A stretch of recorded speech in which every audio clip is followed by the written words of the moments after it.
오늘 하나님께서는 이 가나안 여인을 향해서 내 믿음이 크도다 이렇게 말씀하세요. 여기서 믿음이 크다 이 말은 예수님께서 칭찬한 이 여인의 믿음은 그냥 어마어마한 믿음이라는 겁니다. 세상에서는 도저히 찾아볼 수 없는 이 기가 막힌 믿음, 메가톤급의 믿음을 가진 여인이다 이렇게 칭찬하신 거예요.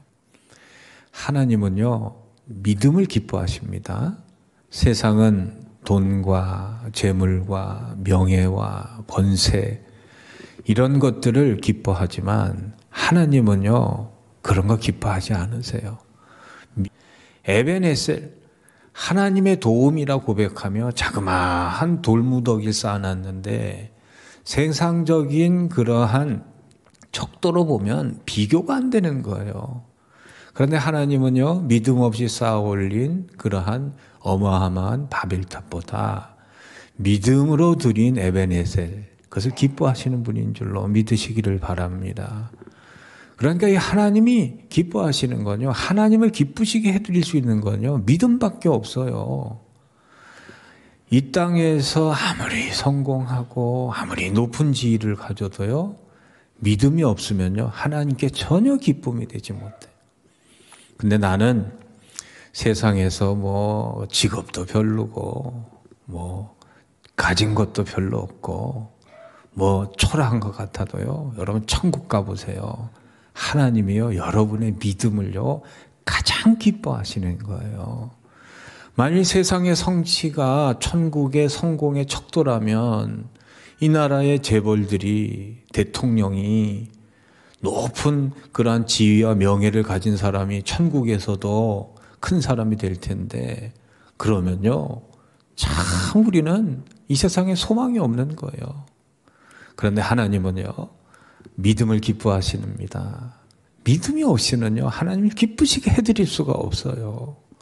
그러나 믿음만 있으면요 하나님이 정말 나의 존재를 얼마나 귀히 여기시는지 몰라요. 믿음의 사람 되시기를 소망합니다. 그럼 가나안의 이 가나안 여인은 어떤 믿음을 가졌길래 예수님이 정말 깜짝 놀랄 만한 믿음으로 칭찬하셨을까?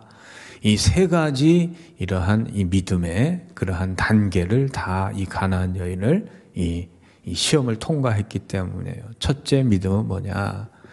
이 앞에 오늘 한 절밖에 안 읽었지만 이 예수님께서 예루살렘에서 떠나셔서 이스라엘 경계 밖으로 3일에서 4일 걸어야 가나안의 이 도시로 다다르게 돼 있어요.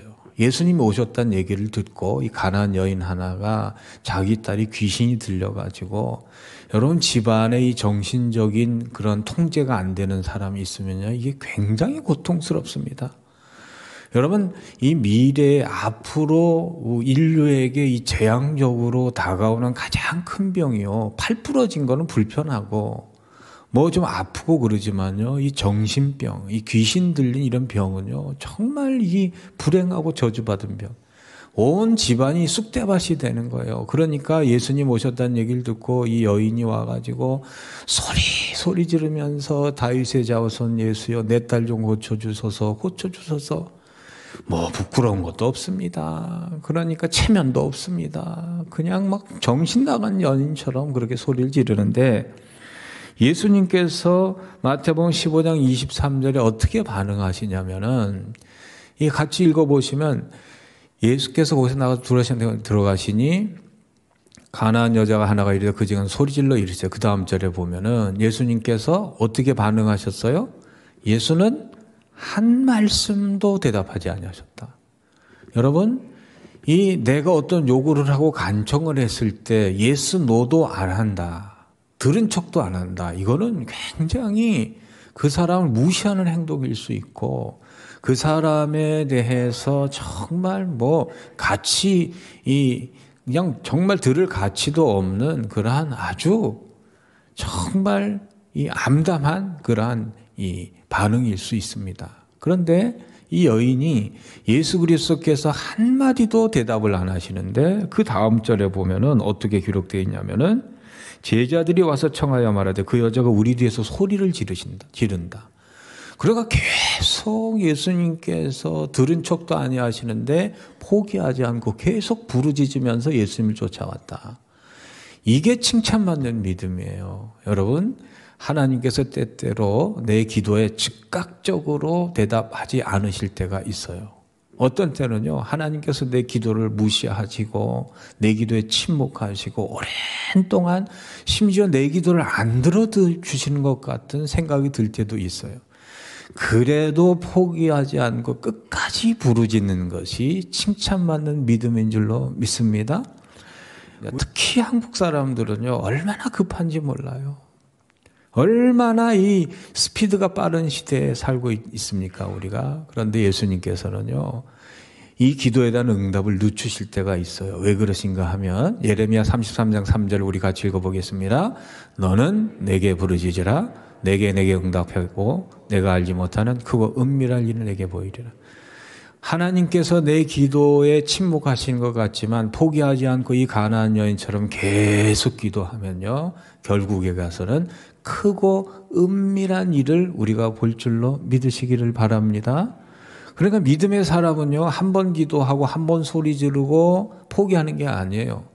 하나님은 내 기도를 들으시고 저장하시고 나는 잊어버려도요, 하나님은 다 기억하고 계시고 다 저장하시고 하나님의 때에 반드시 이루어주시는 분이심을 믿으시기를 바랍니다. 믿음이 뭡니까? 하나님의 약속을 추호의 의심도 없이 확실히 믿는 게 믿음이에요. 그러니까 이 가나안 여인은요, 하나님 예수님께서 이 땅에 오셔서 부르짖고 기도하면 들어주실 걸로 믿고 끝까지 부르짖으면서 기도한 겁니다. 예수님께서 왜 이 가련한 여인의 그러한 간청을 이렇게 침묵으로 이렇게 거절하시는 것처럼 보였을까요? 이 가나안 여인은요, 당장 자신의 딸이, 귀신 들린 딸이 그러한 정신병으로부터 해방되는 것이, 그것이 가장 큰 이 이슈지만 예수님 보기엔 그게 아니에요. 병 하나 나은 것보다 더 중요한 것은 앞으로 병이 나은 이후에 믿음으로 사는 겁니다. 그러니까 이 껍데기만 가진 믿음이 아니고 진짜 믿음을 갖기를 원하는 거예요. 마치 이와 같습니다. 예수님께서 가나 혼인잔치에 가셨는데 포도주가 떨어졌어요. 그래서 예수님께서 물을 길러다 항아리에 부어라. 그래서 이 하인들은요, 물이 변하여 포도주가 되는 이 놀라운 기적을 맛보고 그 포도주를 마셨어요. 그런데 거기 온 대다수의 손님들은 물이 변하여 된 기적의 포도주를 마신 게 아니고 이 땅에서 자신들이 먹어보지 못한 최상급 포도주를 마신 거예요.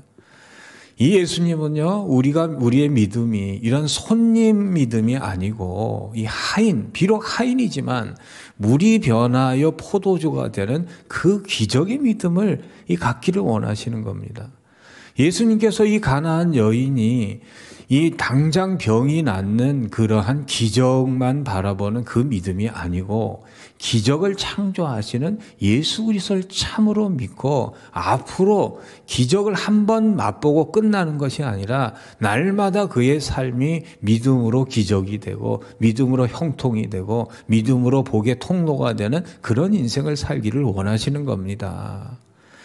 복 한 번 달랑 받고 그냥 이 신앙생활 접지 마시고 매일매일 복이 그러한 이 평상이 되고 복이 그냥 일상이 되고 그 받은 복이 쌓을 곳이 없어서 나누어주는 복의 통로가 되시기를 소망하고 기도합니다.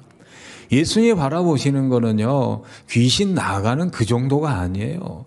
하나님께서 하나의 백성들을 축복하시는 것은요, 귀신 나가는 그 정도가 아니에요. 여러분, 귀신 나가면 뭐 합니까? 마태복음 12장에 보면 이런 기록이 있어요. 어떤 사람에게 귀신이 들렸는데 더러운 귀신이 나갔어요. 근데 나간 다음이 중요한 겁니다. 구원 받은 다음이 더 중요해요. 더러운 귀신이 사람에게서 나갔을 때 물 없는 곳으로 다니며 쉬기를 구하되 쉴 곳을 얻지 못했다. 귀신이 한 번 나가면 끝나는 게 아니에요.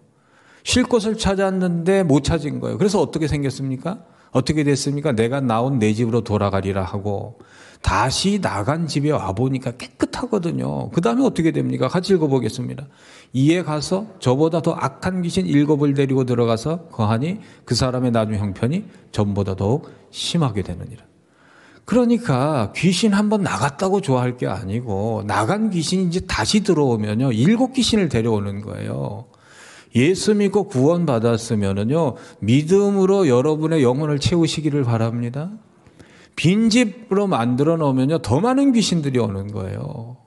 그래서 예수 믿고 잘 되다가 이전보다 더 안 된 사람요 너무 많이 봤어요. 예수 믿고 더 큰 복 받으시고 이 귀신이 나간 빈집 그냥 내버려 두지 마시고 믿음으로 채우시기를 바랍니다. 그랬더니 이 여인이 이렇게 계속 소리 지르니까 예수님께서 할 수 없이 뭐라고 얘기하시냐면 마태복음 15장 24절에 보면 예수께서 대답하여 이르시되 나는 이스라엘 집에 잃어버린 양 외에는 다른 데로 보내심을 받지 아니하노라.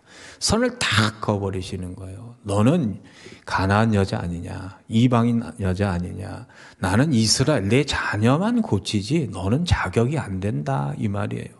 이건 절망적인 말입니다. 그러니까 뭐 노력을 한달지 뭐 이렇게 하나님 앞에서 뭐 예배를 열심히 드린다 할지 이런 것을 요구하시면 할 수 있을 텐데 가나안 여자이기 때문에 안 된다. 여러분 가나안 여자가 이스라엘 사람이 되는 건요 불가능한 거예요. 이스라엘 사람이 되는 건 노력해서 되는 일이 아니에요. 처음부터 너는 안 되는 인생이다 이 말이에요. 요즘에 이 수저 타령 많이 하잖아요. 너는 처음부터 흙수저고 나는 처음부터 금수저고 정말 인생이 정말 불공평해 보이고 너는 가나안 사람이기 때문에 안 되고 이스라엘 사람만 된다. 이러한 예수 그리스도의 그러한 매정한 거절을 맞이할 때 여러분 이 가나안 여인이 어떻게 반응했을까요? 분노하고 화내고 그럴 수 있냐? 그러지 않았어요. 마태복음 15장 25절에 보면 이 여자가 뭐라 그러냐면 같이 읽어보겠습니다. 여자가 와서 예수께 절하며 이르되 주여 저를 도우소서. 맞습니다. 나는 가나안 여자입니다. 나는 가나안 여자이기 때문에 은혜를 받을 자격이 없습니다. 그러나 주님이 도와주시면 됩니다. 이게 믿음입니다. 내 힘으로는 내 능력으로는 내 자격으로는 불가능할지라도 예수님이 도와주시면 가능하다는 믿음의 선포, 이것이 하나님 보시기에 칭찬받는 믿음이에요. 내가 하면 안 되지만 하나님이 하시면 됩니다. 그게 믿음이에요. 여러분 여러분 우리는 다 이방인들이에요. 천국은요, 천국 백성들만 갈 수 있는데요. 자격으로 천국 간다 그러면 이 자리에서 누가 갈 수 있겠습니까? 너는 한국 사람이기 때문에 천국 못 간다 그러면요. 한국 사람들 자존심 상해서 그러면 안 간다 그럴 거예요. 이건 믿음이 아니라는 거예요. 나는 자격이 안 될지라도 하나님이 도와주시면, 예수님이 도와주시면 가능합니다. 좌절하지 않고 끝까지 믿음을 지킨 게 이게 바로 메가톤급 믿음이에요. 그래서 이 빌립보서 4장 13절에는요. 참 믿음이 뭐냐? 같이 읽어보겠습니다. 내게 능력 주신 자 안에서 내가 모든 것을 할 수 있느니라. 나는 할 수 없어도 어디 안에서? 예수 안에서 할 수 있는 거예요. 믿으시면 아멘. 그래서 성도는 타령하는 게 아닙니다. 수저 타령하지 마시고 신세 타령하지 마시고 세상 원망하지 마시고 사회 구조 그것을 탓하지 마시고 이 모든 우주 만물을 창조하신 분이 내 아버지시고 창조가 뭡니까? 무에서 유를 만드신 분이 하나님이셔요. 없는 것에서 있는 것을 만드신 분이라면요. 내가 하나님 바라보면요. 능력 주시는 자에서 모든 것을 할 수 있습니다. 이 여인은 그 믿음을 호소하는 거예요. 그 믿음으로 예수 그리스도를 바라보는 겁니다. 그래서 믿음이 뭐냐? 구원이 뭐냐? 에베소서 2장 8절 9절 우리 같이 읽어보겠습니다. 너희는 그 은혜에 의하여 믿음으로 말미암아 구원을 받았으니 이것은 너희에게서 난 것이 아니요 하나님의 선물이라. 행위에서 난 것이 아니니 이는 누구든지 자랑하지 못하게 함이라. 예수님은요, 이 여인을 통해서 믿음, 참 믿음이 뭔가를 알려주시길 원하는 거예요. 천국 백성이 되는 것은 한국 사람, 가나안 사람, 이스라엘 사람 혈통 그런 자격으로 되는 게 아니고 은혜를 사모하는 믿음으로 된다는 거예요. 믿음이 자격 요건이에요. 하나님께서는 그 믿음을 칭찬하십니다. 이 정도 되면은 이 여인 보시면서 예수님께서 믿음 참 좋다, 합격하시면 좋을 텐데 그 다음에 예수님이 뭐라고 하시냐면 기가 막힙니다. 참 이 대목을 읽을 때마다 저는요 정말 시험 들어요. 마태복음 15장 26절에 대답하여 이르시되 자녀의 떡을 취하여 개들에게 던짐이 마땅하지 아니하니라. 아니 이 정도 되면 박수 쳐주셔야 되고 그래 믿음 좋다 하셔야 되는데 예수님이 얼마나 찬일한지 몰라요. 그러한 가련한 여인, 병든 여인, 정말 이 세상에 소망 없는 여인, 상처투성이 다 돼가지고 만진장이 된 여인한테 자녀에게 줄 떡을 개한테 주는 것이 마땅하지 않도다. 이 여인을 이제는 개 취급을 하는 거예요. 개 취급을. 사람 취급도 안 하시는 거예요. 그러니까 이때 유대인들은 어떤 생각을 가지고 있었냐면 유대인들만 그런 하나님의 자녀고 이방인들은 전부 이렇게 개라고 생각을 했어요. 사람 취급도 안 했어요. 짐승 취급한 거예요. 그런데 예수님이 이렇게 그 여인을 이렇게 개 취급을 한다는 것은 정말 어떻게 이런 예수님을 우리가 믿을 수가 있을까? 이거는요, 예수님께서 무엇을 시험하길 원하시는가? 그거는 이 여인의 이 자존심. 여러분, 사람이 자존심이 상처를 입으면요, 굉장히 분노하게 돼 있고, 공격적이게 돼 있고, 굉장히 상처를 입습니다. 이 자존심, 인간은 자존심이 건들려지면은요, 이 살인도 저질러요. 예를 들면은 성경에 이 아람 나라의 그 당시에 강대국이었죠. 지금의 미국 정도 되는 나라의 이 군대장관, 국방장관이었던 이 나아만이 이 나병에 들렸습니다. 한센병, 옛날에 문둥병이라 그랬죠. 불치병입니다. 이 불치병에 걸려가지고 다 죽어가는데 그 이스라엘의 엘리사에 가면은 고침받을 수 있다. 그 소식을 듣고 그냥 보물을 바리바리 싸가지고 제 몸뚱이만한 금을 가지고 이렇게 왔습니다. 여러분, 한 나라의 국방장관이 왔다면은요, 그 소국, 약소국인 이스라엘은요, 정말 왕이 나와서 영접하는데 엘리사가요, 이 문 밖에도 안 나옵니다. 그리고 뭐라 그러냐면 툭 던집니다. 뭐 요단강이 있는데 가서 뭐 7번 씻어보고 하든지 말든지 그래라. 이렇게 한 거예요.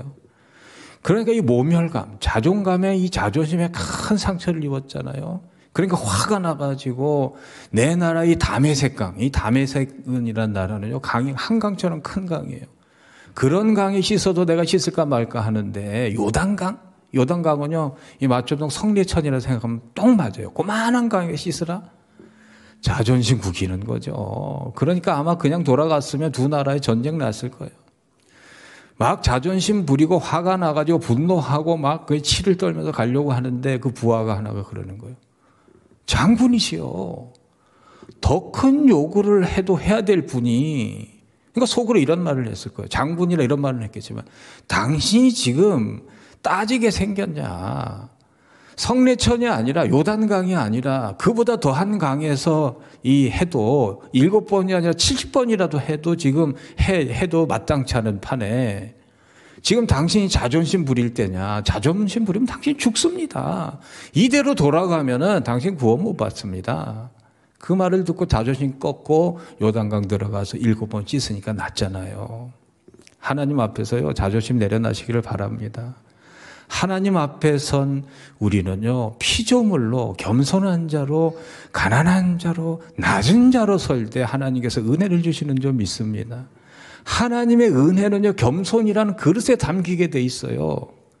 이 땅에서 잘났다고, 이 땅에서 권력이 있다고, 이 땅에서 뭐 재물이 있다고, 하나님 앞에서 우리는 다 죽을 존재예요. 한계가 있는 존재고 죽음이 확정된 존재가 하나님 앞에서 자존심 부린다? 그 있을 수 없는 일이에요. 광해군 시대에 승교 대결이라 이런 일이 있어서, 이 승교란 게 뭐냐면 가마입니다. 가마.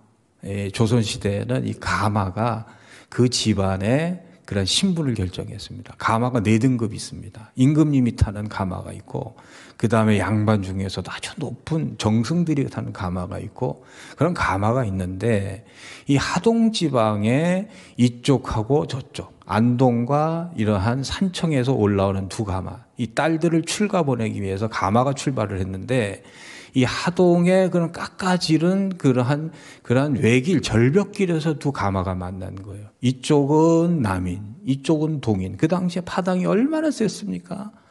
그러니까 이 자존심 대결로 인해서 이쪽은 그러한 이 성리학의 대가였던 남명 조식 가문이고, 이쪽은 퇴계 이황의 가문이에요. 그러니까 너희들이 굽혀라, 너희들이 굽혀라. 그러면서 자존심을 싸우는데, 처음에는 가마꾼 대결하다가, 이 소식을 들은 그러한 식구들이 와서 대결하다가, 이 소식을 들은 마을 사람들이 와가지고 뭐 난리가 난 거예요, 난리가. 몇 날 며칠을 그러다 보니까 이거는 뭐 이 전쟁 나게 생겼으니까 두 집안의 어른들이 모여서 두 가문의 자존심을 꺾는 건 죽음보다도 더 그거 한 거니까 합의를 했는데, 기가 막힌 합의를 한 거예요. 여식들이 치마에 돌을 두둑히 다 돌을 싸가지고 이 가문의 그러한 이 명예를 더럽히고 자존심을 꺾느니 너희들이 죽는 게 낫겠다 싶어가지고 두 딸들을 자결시키는 걸로 합의를 봅니다. 두 딸들이 죽어버렸어요. 기가 막힌 일이죠. 이렇게 자존심을 끝까지 세우면요, 결국은 다 죽어요. 나만도 자기 자존심 안 꺾었으면 죽었습니다. 이 가난한 여인도요, 자신의 자존심 부리고 그냥 화내고 돌아갔으면요, 그 집안은 죽은 거예요. 자존심 꺾어야 살 줄로 믿습니다. 자존심은요, 하나님 앞에서는 부리는 게 아니에요. 하나님 앞에서는 납작 엎드려서 나는 죄인이오니, 나는 죽을 죄인이오니. 이 여인이 너는 개다 이렇게 했을 때 뭐라고 대답합니까? 마태복음 15장 27절에 보면 기가 막힙니다. 같이 읽어보겠습니다. 여자가 이르되 주여 올소이다마는 개들도 제 주인의 상에서 떨어지는 부스러기를 먹나이다. 옳다는 거예요. 내 인생을 보면 나는 정말 하나님 없이 개처럼 더럽고 음란하고 음탕하게 살았습니다. 예수님께서 했을까요? 이 여인에게만 개라 그랬을까요? 다른 기록에 보면요, 마태복음 7장 6절에 보면 이렇게 기록되어 있습니다. 거룩한 것을 개에게 주지 말라. 이 말을 들은 청자가 누구였을까요? 예수님 누구를 향해서 이 진주를 개에게 주지 말라고 그랬을까요? 이 말을 듣는 사람이 이방인들이 아니에요. 유대인 중에서도 하나님 가장 잘 믿는다고 자신하는 바리새인들, 서기관들, 제사장들을 향해서 개에게 진주를 줄 수 없다고 그랬어요. 제가 예수님 입장에서 보면은요, 인종차별적으로 가난한 여인에게 그러한 개에게 줄 수 없다 이 얘기는 하신 게 아니고, 예수님께서는 이 떡을 먹을 수 있는 사람은 하나님의 자녀만 먹을 수 있다는 것을 강조하기 위한 거예요. 그럼 이 떡이 뭘까요? 이 떡은요, 요한복음 6장 35절에 보면요, 이렇게 기록되어 있습니다. 예수께서 이르시되, 같이 읽어볼까요? 나는 생명의 떡이니 내게 오는 자는 결코 줄이지 아니할 터요 나를 믿는 자는 영원히 목마르지 아니하리라. 그러니까 예수 그리스도라는 그 떡을 먹지 못하면 다 하나님의 자녀가 아니고 개처럼 이 세상에서 버려진 자다. 이것을 말씀하시기 위한 거예요. 그런데 이 여인이요, 이렇게 반응합니다. 옳소이다. 예수님, 내 딸을 살릴 수만 있다면 나는 개라도 상관없습니다. 여러분, 정말 자녀를 사랑하는 부모의 마음은요, 내 딸을, 내 아들을 살릴 수만 있다면 개면 어떻고 그보다 뭐 벌어지는 어떻고, 그게 부모의 사랑의 마음이고 겸손한 사랑이죠. 이 마음이 예수님을 감동시켰습니다. 왠지 아세요? 이심전심이에요. 우리 예수님께서 그런 마음으로 이 땅에 오신 거예요. 예수님은 하나님의 아들이십니다. 하나님이 사람이 된 것은요, 사람이 개가 되는 것보다 더 큰 낮아짐이에요. 하나님이 왜 사람이 되셨습니까? 나를 살리려고. 나를 구원할 수만 있다면, 죄 많은 인류를 구원할 수만 있다면 예수님이 이 땅에 정말 가장 지극히 낮은 자, 그 여인이 개가 아니라 그 낮은 것도 될 수 있는 것처럼 나를 살릴 수만 있다면 예수님의 그 낮아진 그 자리, 이루 말할 수 없는 그 낮아진 자리로 가신 예수 그리스도의 그 마음이 이 여인에게 있었다는 거예요. 이사야 53장 3절을 우리 같이 읽어보겠습니다. 그는 멸시를 받아 사람들에게 버림받았으며 간고를 많이 겪었으며 질고를 아는 자라. 마치 사람들이 그에게서 얼굴을 가린 것 같이 멸시를 당하였고 우리도 그를 귀히 여기지 아니하였도다. 예수님께서요, 나를 살리기 위해서, 죄 많은 인류를 살리기 위해서 이 땅에 멸시당하시고 조롱당하시고 이 여인이 당하는 모든 조롱을 다 더보다 더 그한 이 멸시와 조롱을 당하신 거예요. 이게 바로 예수님께서 여인을 통해서 보이시고자 하시는 그 마음이셨다는 거예요. 그 여인과 예수님의 마음은요, 이심전심의 마음이었다는 거예요. 이 여인은요, 이 개들도 상에서 떨어지는 부스러기를 먹나이다. 이 부스러기가 뭐냐?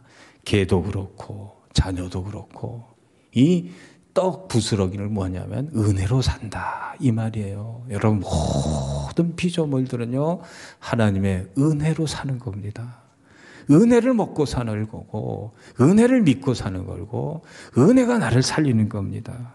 그래서 요한복음 1장 12, 13절 우리 마지막으로 같이 읽어보겠습니다. 영접하는 자 곧 그 이름을 믿는 자들에게는 하나님의 자녀가 되는 권세를 주셨으니 이는 혈통으로나 육종으로나 사람의 뜻으로 나지 아니하고 오직 하나님께로부터 난 자들이니라. 하나님의 자녀는요 혈통으로 나는 게 아닙니다. 이스라엘 사람 구원받고 가나안 사람은 구원받지 못하는 게 아니에요. 하나님의 은혜를 믿는 믿음의 사람들이 하나님의 백성이 될 줄로 믿습니다. 이 믿음으로 사는 저와 여러분 될 수 있기를 소망합니다. 명절에 은혜로 강건하고 은혜로 믿음으로 하나님의 자녀를 누리는 우리 마천 세계로 모든 교우들 되시기 주로 축복합니다. 기도하겠습니다. 하나님 감사합니다. 나 같은 죄인 살리신, 나를 위해서 나를 구원하시기 위해서 하늘 보좌 버리시고 이 땅에 오셔서 멸시받고 조롱받으신 그 예수 그리스도, 그분을 바라보며 믿음으로 하나님 자녀되게 하시고 자녀된 삶을 누리게 하여 주옵소서. 예수 그리스도 이름으로 기도합니다. 아멘. 지금은 예수 그리스도의 은혜와 하나님의 영원하신 사랑하심과 성령님의 위로 함께 하심의 역사가 복의 근원으로 살기를 소망하며 믿음의 통로가 되기를 원하는 마천 세계로 모든 교우들 머리 위에, 저들의 가정과 삶의 자리 위에, 주의 몸된 성전을 위해 수고하고 애쓰시는 모든 숨은 봉사자들 위해 지금부터 영원토록 함께 하시기를 간절히 축원하옵나이다. 아멘.